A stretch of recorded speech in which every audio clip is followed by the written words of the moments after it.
പ്രവാചകനെപ്പറ്റി അവിടുത്തെ പത്നി ആയിഷയോട് ചോദിക്കപ്പെട്ട സന്ദർഭത്തിൽ അവർ പറയുന്നു, അദ്ദേഹത്തിൻ്റെ സ്വഭാവം ഖുർആൻ ആയിരുന്നു എന്ന്. എന്തുകൊണ്ടാണ് അദ്ദേഹത്തെ അങ്ങനെ പറഞ്ഞത്?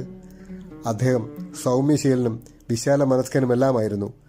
ഖുർആൻ പഠിപ്പിച്ച രീതിയിലായിരുന്നു അദ്ദേഹം ജീവിച്ചത്. അനാഥകളെയും അഗതികളെയും പരിഗണിക്കുന്ന വ്യക്തിയായിരുന്നു അദ്ദേഹം.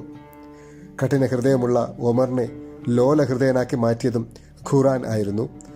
അബൂബക്കറിനെ മാറ്റിയതും ഖുർആൻ ആയിരുന്നു. സ്വഹാബികളെ മുഴുവൻ സൽസ്വഭാവികളാക്കിയത് ഖുർആൻ ആയിരുന്നു. നമുക്കും അത്തരത്തിൽ മാറണ്ടേ?